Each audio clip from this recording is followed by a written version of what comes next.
Bom dia para todos! Com esta aula, damos início ao terceiro tópico da nossa disciplina, Introdução à Macroeconomia. Neste tópico, o nosso objetivo fundamental é analisar como se determina o nível de renda e produto de uma economia. Então, para isso, vamos a começar analisando os dois grandes agregados que vão a determinar a renda de uma economia, que são a oferta agregada e a demanda agregada. A seguir, vamos a ver as diferentes funções que compõem a demanda agregada. Função consumo e poupança, função investimento e função gastos do governo e tributação. A seguir, vamos a demonstrar que a demanda agregada é uma função da renda da economia. E vamos a ver como acontece o equilíbrio macroeconômico de curto prazo do modelo keynesiano. Então, vamos a começar lembrando das diferentes óticas do cálculo do produto, que são a fonte e a base do nosso objetivo no tópico 3. Então, do lado das fontes, como vocês lembram, a gente pode perguntar quanto produzem as empresas de economia, ou seja, o que determina a renda total de uma nação.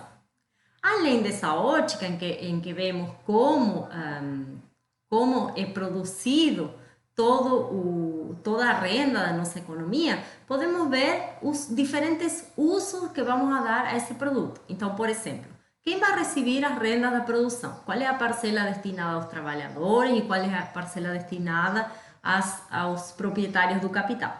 Por outro lado, também desde a perspectiva dos usos, podemos pensar quem é que compra o que é produzido na economia? Qual é o consumo das famílias? Qual é o consumo do governo? Quanto dos bens produzidos na economia é utilizado para investimento das empresas? E para finalizar, podemos pensar quais são as características e as condições que fazem com que exista um equilíbrio entre a demanda e a oferta de bens e serviços. Então, vamos a começar com os dois grandes agregados macroeconômicos. Então, a gente tem, por um lado, a oferta global de uma economia, a oferta agregada, e, por outro lado, a demanda, que é a composição, então, dos diferentes usos que é dado a quantidade que é produzida na economia. Então, podemos definir a oferta agregada como a quantidade de bens e produtos que os produtores ou empresários desejam vender nos mercados. E pelo lado da demanda agregada, podemos definir ela como quem é que deseja comprar a produção. Vamos a começar com a oferta agregada, que é a variável que vai determinar o produto de uma economia. Então, uma questão muito importante na oferta agregada é que estamos considerando que no curto prazo, tanto os fatores de produção, que no nosso modelo são o capital e o trabalho, quanto a tecnologia são fixas. Consequentemente, a quantidade ofertada de bens e serviços vai ser igual ao total da produção da economia e essa produção vai estar dada por uma função de produção ou tecnologia que mostra como se combinam o capital e o trabalho para gerar essa produção que chamamos de produção de pleno emprego, porque estamos pensando que todos os fatores de produção são empregados nessa economia. Então, a produção vai ser fixa, constante nesse nível de pleno emprego, porque a tecnologia e os fatores de produção são fixos. Então, uma propriedade muito importante da função de produção, que depois vai ser útil para explicar como se distribui a renda total entre os diferentes fatores de produção, é que essa função de produção apresenta retornos constantes de escala. O que significa isso? Significa basicamente que se eu aumento a quantidade de capital e de trabalho em uma certa proporção, então aqui tem uma constante, né? Uma constante C, mas podemos pensar em um valor, por exemplo, 10%, a minha produção global, a minha oferta global vai aumentar na mesma proporção. Isso representa retornos constantes de escala. Se fossem retornos crescentes de escala, se eu aumento os meus fatores de produção, sei lá, em 10%, o produto total vai aumentar um pouco mais do que isso, por exemplo, 15%. Isso seriam retornos crescentes de escala. Certo? Então, como vamos a distribuir a renda nacional? Já sabemos que o produto de pleno emprego de um país é fixo em um determinado nível, dado pela hipótese de insumos ou fatores de produção fixos no curto prazo. Tá? Então, a distribuição da renda nacional entre os diferentes fatores de produção, e aqui temos dois, capital e trabalho, vai ser determinada pelo preço dos fatores de produção. Então, qual é esse preço? Então, a gente sabe que o capital tem um preço que é chamado de lucro ou aluguel. No caso do fator de produção trabalho, o seu preço é o salário. Então, a gente vai ter, por um lado, uma oferta do fator de produção. Então, podemos pensar nesse gráfico como um gráfico para qualquer fator de produção, por exemplo, o trabalho. Então, a oferta desse fator de produção trabalho vai ser fixa, né? E por outro lado, a gente tem uma demanda pelo fator de produção, que pode ser aqui o trabalho. De que depende essa demanda? A demanda se origina nas empresas, ou seja, as empresas vão demandar o fator de produção trabalho para produzir os bens e serviços. E vejam que estamos supondo aqui que existe uma relação negativa entre a quantidade do fator demandada e o preço do fator. Então, o que vemos aqui é que se o preço do fator é muito alto, a quantidade de fator trabalho demandada é baixa. À medida que o preço desse fator vai diminuindo, aumenta a demanda pelo fator por parte das empresas. Por que acontece isso? Basicamente porque para as empresas, o preço desse fator de produção, por exemplo, o salário, é um custo. Então, se esse custo é maior, é claro que elas vão demandar uma menor quantidade desse fator de produção. Então, vamos a ver como as empresas determinam a quantidade demandada de fator de produção e como essa demanda acaba determinando a distribuição da renda nacional. Então, a premissa mais simples, a hipótese que a gente faz é que ela é competitiva. O que significa que ela é competitiva? Basicamente, significa que ela é tomadora de preço, ou seja, ela pode produzir a quantidade que ela quiser, mas ela só pode vender os produtos ao preço do mercado. Ela não tem como determinar o preço de venda dos seus produtos. E a mesma coisa acontece quando ela demanda fatores de produção. Ela pode demandar a quantidade de fator de produção que ela quiser, porém, ela tem que demandar esse fator de produção ao preço vigente no mercado. Por exemplo, ao salário vigente no mercado. Ela não tem poder de diminuir ou aumentar esse salário. Certo? Para fabricar os seus produtos, a empresa precisa basicamente de dois fatores de produção, capital e trabalho. E qual é o objetivo básico da empresa? O objetivo básico na economia vamos a fazer a hipótese de que esse objetivo é maximizar seu lucro. Certo? O que seria o lucro da empresa? O lucro da empresa é a diferença entre a receita e os custos dos fatores de produção.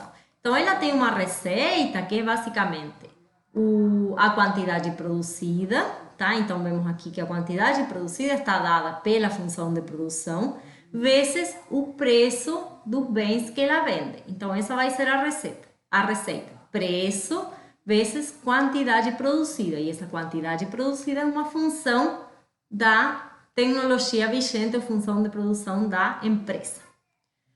Certo? Pelo lado dos custos, ela tem dois tipos de custos. Por um lado, os custos da mão de obra ou do fator trabalho. Então, basicamente, esse custo é o salário vezes a quantidade de trabalho que ela contrata. E também tem o custo do capital, que é basicamente o lucro, né, a taxa de lucro que ela paga, tá? Vezes o capital que ela ocupa. Tá? Então, o lucro vai depender de quê? Vai depender do preço do produto, vai depender do salário e da taxa de lucro, que são os preços dos fatores de produção, e da quantidade de fatores de produção que ela contrata. Então, como eu falei antes, a empresa competitiva vai ter que tomar como dado tanto o preço do produto que ela vende, como o preço dos fatores de produção. Ela só vai escolher a quantidade de mão de obra e de capital que ela vai ocupar para maximizar seu lucro. Certo? Então, como essa empresa decide quanto trabalho contratar, por exemplo? E a análise que a gente vai fazer em relação ao fator de produção do trabalho, porém, podemos fazer a mesma análise para o fator de produção capital. Então, para decidir se ela deve contratar uma unidade adicional de mão de obra, tá? Ela vai considerar o seguinte: em que medida essa decisão vai afetar o lucro? Então, ela vai comparar duas coisas. Por exemplo, em primeiro lugar, qual é a receita adicional que ela vai conseguir uma vez que aumenta a produção? Tá? Então, ela contrata um trabalhador adicional, ela consegue aumentar a sua produção. E essa produção adicional vai gerar uma receita. Essa receita vai estar dada basicamente pelo preço de venda do seu produto vezes o produto marginal do trabalho que ela contratou. E vai comparar essa receita adicional com o custo adicional gerado pelo maior dispêndio, que é o salário. Tá? Certo? Então, a produtividade marginal do trabalho é determinante na decisão da empresa de quanta mão de obra ela vai contratar. E como a gente viu anteriormente, à medida que mais trabalhadores são contratados numa produção, a produtividade do trabalho, a produtividade marginal do trabalho, aumenta, porém vai aumentando em uma proporção menor. Então, aqui temos um gráfico que mostra uma função de produção de um bem qualquer, como função da quantidade de trabalhadores. Então, estamos supondo que o outro fator de produção está fixo, certo? Então, vejam, quando eu passo de um trabalhador para 2, eu tenho um aumento aqui de mais de 5 unidades produzidas, tá? Um trabalhador, e aqui passei de 15 para 22, mais ou menos, quantidades produzidas de bens. Então, eu tenho um aumento aí de 7 unidades aproximadamente quando eu aumentei a quantidade de trabalho em uma unidade. Agora, vejam aqui que quando eu passo do sexto para o sétimo trabalhador, a quantidade que eu aumento a produção é muito menor. Ela continua sendo positiva, tá? Então, vai aproximadamente de 35 para 38, tá? Então, continua sendo positiva, porém é menor que quando eu teve esse primeiro aumento. Isso acontece porque eu tenho um outro fator de produção, que é o capital, que está fixo. Certo? Então, aqui temos formalmente a decisão da empresa. Tá? Então, a variação do lucro pela contratação de um trabalhador adicional vai ser igual a quê? A variação da receita, preço vezes o produto marginal do trabalho, menos a variação do custo, que é o salário adicional que eu tenho que pagar. Então, se a receita adicional excede o dispêndio, ou seja, esse salário adicional, uma unidade adicional de mão de obra faz com que aumente o lucro. Se, pelo contrário, o dispêndio em salários é maior que a receita adicional, na verdade eu vou ter uma queda do lucro. Consequentemente, isso nos dá uma regra básica para mostrar qual vai ser a demanda da empresa competitiva por mão de obra. Então, ela sempre vai contratar trabalhadores até o ponto em que o aumento da receita gerada por um trabalhador adicional seja igual a seu salário. Consequentemente, podemos pensar que essa regra mostra também que o salário real, ou seja, o salário dividido pelo preço dos produtos dessa empresa, vai ser igual ao produto marginal do trabalhador. Tá? Então, para maximizar seu lucro, a empresa vai ir contratando trabalhadores até o ponto em que o produto marginal do trabalho seja igual ao salário real. Analogamente, podemos pensar na mesma relação para o capital. O produto marginal do capital vai ser igual ao lucro real que essa empresa obtém pela contratação de uma unidade adicional de capital. Certo? Então, esse resultado nos mostra também uma possível divisão da renda nacional. É claro que a gente tem por trás uma hipótese muito forte, que todas as empresas da economia são competitivas e que todas visam maximizar seu lucro. Então, se isso acontece, cada um dos fatores de produção vai ser remunerado de acordo com sua contribuição marginal para o processo produtivo. Tá? Então, a renda nacional vai ser igual a produtividade marginal do trabalho, que determina seu salário real, vezes a quantidade de trabalho dessa economia, mais a produtividade marginal do capital, vezes o capital utilizado nessa economia, mais o lucro econômico. Tá? Então, a renda nacional vai ser dividida entre esses três grandes componentes. Agora, o que significa lucro econômico? Lucro econômico só vai existir se a função de produção média da economia tiver, por exemplo, retornos crescentes de escala. Se a função de produção tem a propriedade de retornos constantes de escala, o que geralmente estamos pressupondo, o lucro econômico vai ser igual a zero. Certo? Então, a produção total da economia, ou a renda nacional, vai ser dividida entre a remuneração para o capital e a remuneração para a mão de obra. E essa remuneração vai depender das suas produtividades marginais. Certo? Então, agora vamos a analisar o outro lado do nosso modelo. Então, a gente viu o lado da oferta agregada e agora vamos para a demanda agregada, ou seja, os componentes do produto interno bruto. Certo? Então, vamos a começar com a função consumo. Tá? Como a gente viu, o consumo é a variável ou o agregado macroeconômico mais importante em termos de grandeza do produto do Brasil. Então, vejam só, eu estou supondo aqui que o consumo tem duas partes, tá? Então, essa é uma função consumo. Eu estou supondo que esse consumo é função da renda e ele vai ter dois termos. O termo A aqui é chamado de consumo autônomo. Por quê? Porque ele não depende da renda, tá? E temos um segundo termo aqui, que é B vezes Y, que vai estar mostrando a parte do consumo que é função da renda. O que significa o B? O B é chamado de propensão marginal a consumir. E significa o quê? Que quando a minha renda aumenta, o consumo vai aumentar, tá?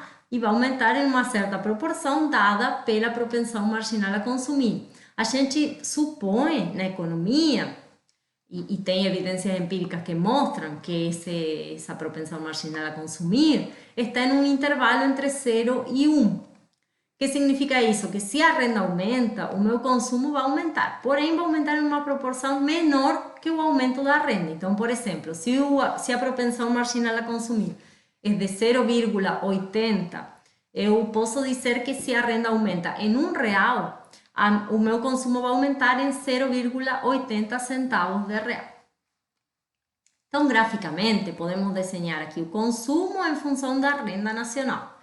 Então, essa função vai ter um intercepto aqui que vai ser igual ao tamanho do consumo autônomo. Tá? Então, essa parte é o consumo que não depende da renda. Tá? E a partir desse ponto, desse intercepto, eu vou ter uma função com inclinação positiva que está mostrando justamente que à medida que a renda nacional aumenta, o consumo também aumenta. Tá? Certo. Do outro lado, quando a gente define uma função consumo, também podemos definir uma função poupança. Tá? Então, essa função também vai ser função da renda nacional e também vai ter dois componentes. Então, o que seria a poupança? Como podemos definir essa poupança? A poupança vai ser a parcela da renda que não é consumida em um determinado período. Então, sabemos que o consumo é igual a A mais BY. Então, a poupança vai ser o quê? Vai ser toda a renda, tá? Menos o que é destinado ao consumo. Consequentemente, ela vai ser igual a menos A, que é chamada também de despoupança, porque se eu tenho uma parte de consumo que não depende da renda, então esse A, tá, que vai ser o intercepto da função poupança, pode ser considerada como uma despoupança, uma quantidade negativa da poupança que eu devo destinar ao consumo que não dependia da renda. Tá? E aqui eu vou ter 1 menos B, que vamos a chamar de propensão marginal a poupar. Basicamente, essa propensão mostra que quando a gente tem um aumento da renda nacional, eu vou ter também um aumento da poupança. Tá? E vai ser igual a 1 menos B, por quê? Porque a soma das duas propensões, propensão marginal a poupar e a consumir, tem que ser igual a 1. Por quê? Porque se eu tenho um aumento da renda nacional, esse aumento ou é poupado ou é consumido. Consequentemente, eu vou exaurir qualquer ganho no consumo ou na poupança e, consequentemente, as propensões têm que ser iguais a 1. Então, graficamente, tá? Veríamos como essa função poupança. Eu vou ter, então, agora um intercepto aqui negativo, tá? Que vai mostrar essa despoupança dada pelo consumo autônomo. E depois uma relação positiva de poupança, mostrando que quando a renda aumenta, a poupança aumenta também na proporção dada pela propensão marginal a poupar. Certo. Então, agora vamos a ver os outros componentes da demanda agregada. O componente investimento é muito importante. E ele é muito importante porque ele tem uma dupla função, tá? No modelo de oferta agregada e demanda agregada.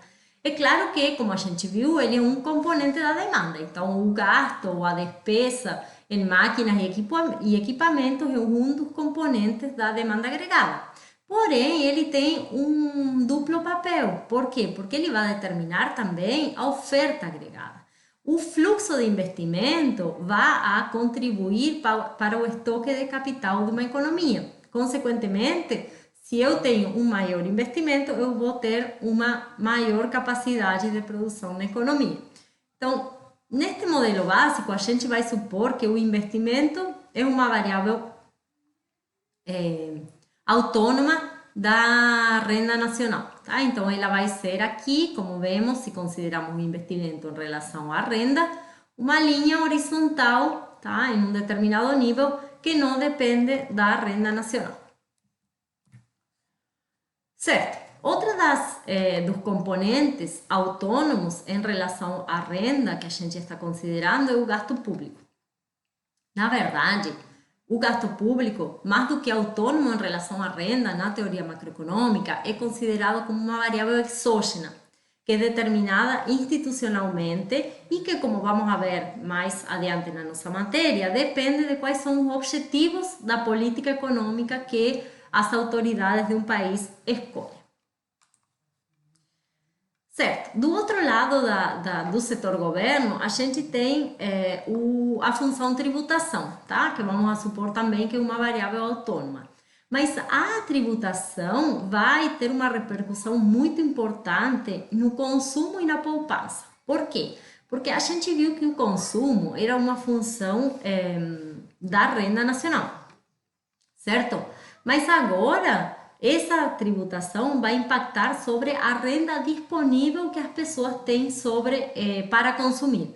Então, o que seria a renda disponível? A renda disponível vai ser a renda total menos a tributação. Consequentemente, o consumo vai depender agora não da renda total, mas sim da renda disponível, ou seja, depois de pagar os impostos, quanto eu tenho disponível para utilizar no consumo. E a mesma coisa acontece com a função poupança. Ela vai depender da renda disponível e não mais da renda total da economia. Certo. Outras duas funções que são importantes, a gente vai ver mais na frente, essas duas funções com maior detalhe, mas por enquanto já podemos introduzir, são as funções relacionadas ao setor externo. Então, parte do que é produzido no nosso país vai ser exportado, tá? E a gente vai fazer a hipótese de que essas exportações são afetadas pela renda de outros países, pela renda mundial e pela taxa de câmbio. Mas, por enquanto, vamos a deixar só dessa forma assim, dizendo que ela é autônoma em relação à renda nacional. Então, estamos pensando o seguinte, que acontece se a renda mundial aumenta porque a China está crescendo muito? É claro que as nossas exportações vão aumentar, então elas dependem da renda mundial. Também, como vamos a ver, dependem da taxa de câmbio. E, por outro lado, temos a função importação, tá? Que também vamos a supor, por enquanto, que são independentes da renda nacional. Mas é importante lembrar que se as importações aumentam, isso significa que parte da absorção interna, absorção significa o consumo e o investimento interno, vão a ser, na verdade, dadas por bens que são produzidos em outros países, tá? E não no nosso próprio país. Certo?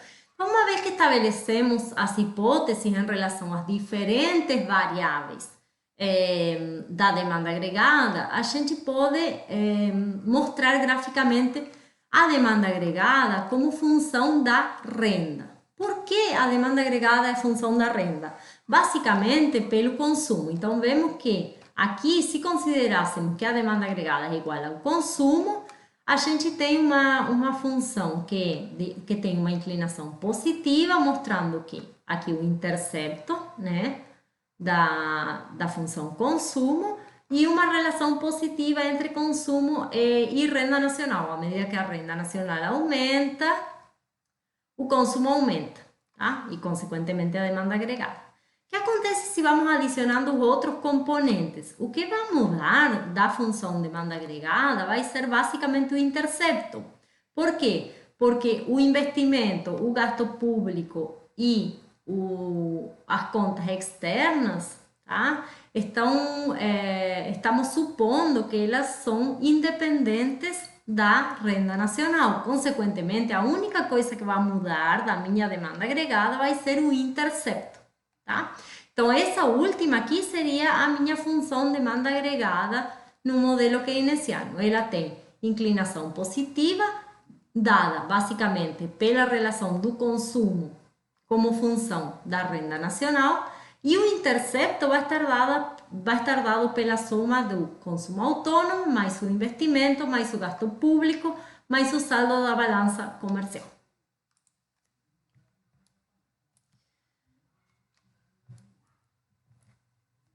Certo.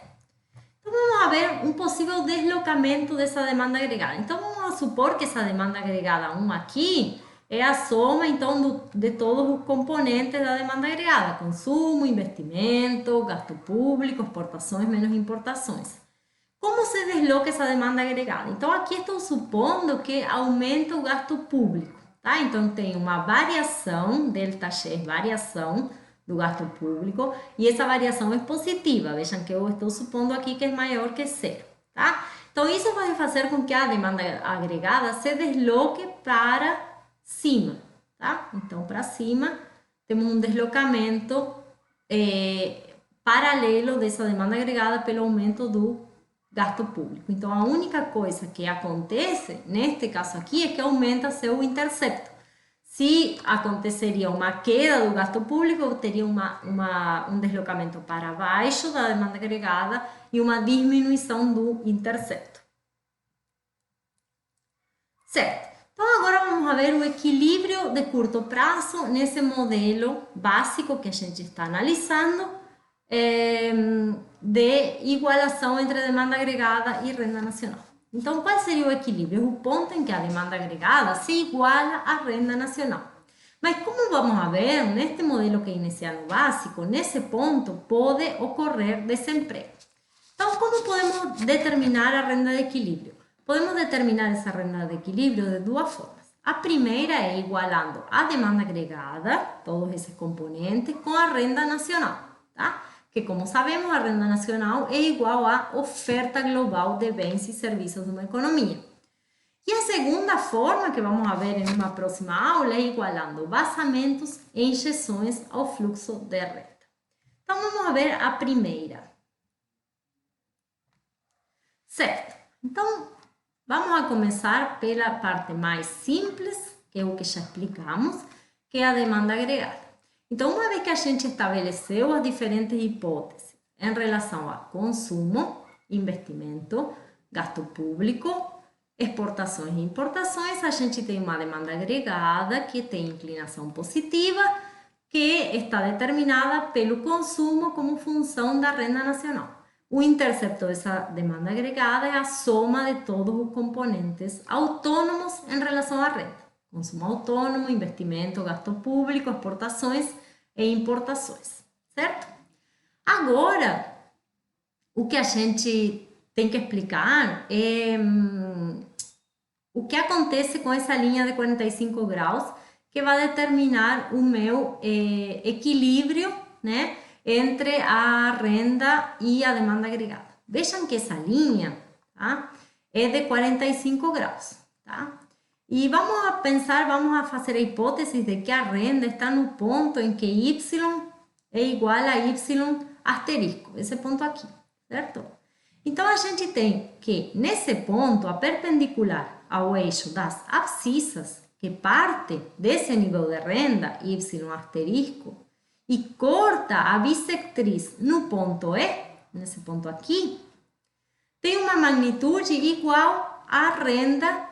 Por quê? Porque esse triângulo que a gente forma aqui, esse triângulo que vai do ponto 0, y asterisco E, vai ser um triângulo retângulo isósceles, tá? Então, desde esse ponto E, podemos traçar uma nova perpendicular até o eixo das ordenadas, que mostra, então, aqui o ponto de demanda agregada. Então, vejam só, essa linha de 45 graus que forma esse triângulo retângulo isósceles e que, a partir do ponto E, podemos gerar uma nova perpendicular até a demanda agregada, tá? Mostra que, nesse ponto E, a renda nacional é igual à demanda agregada, eles são iguais. Então, todo ponto que está nessa linha de 45 graus são equilíbrios potenciais entre renda e demanda agregada, tá? Então, essa é uma característica dessa linha de 45 graus. Certo, então a gente tem a demanda agregada, dada por todos os componentes que a gente viu, a linha de 45 graus, que por definição, tá, mostra diferentes equilíbrios potenciais entre renda e demanda agregada, e a gente vai incorporar aqui uma terceira linha, que é a linha de renda de pleno emprego, tá? Essa linha de pleno emprego está mostrando que a oferta, dadas as quantidades fixas de fatores de produção na economia. Tá? Então, o que acontece? No modelo keynesiano básico, a gente pensa que no curto prazo os preços são fixos, então temos uma certa rigidez de salários e de preços, e a economia se encontra aqui abaixo do produto de pleno emprego. Vejam que o produto de pleno emprego está aqui, nesse ponto da linha laranja. Então, o equilíbrio está em um ponto abaixo do equilíbrio de pleno emprego. Tá? Então, nesse ponto, a gente pode estar pensando que o equilíbrio, tá? A renda de equilíbrio, depende dos componentes da demanda agregada. Tá? Então, como podemos ver aqui, a seguir, tá?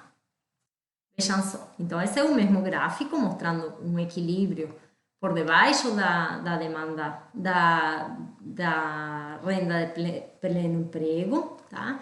E vamos a dizer que esse ponto de equilíbrio está gerando uma insuficiência de demanda agregada em relação à renda de pleno emprego. Então, é chamado esse equilíbrio de subemprego de hiato deflacionário, tá? No modelo keynesiano.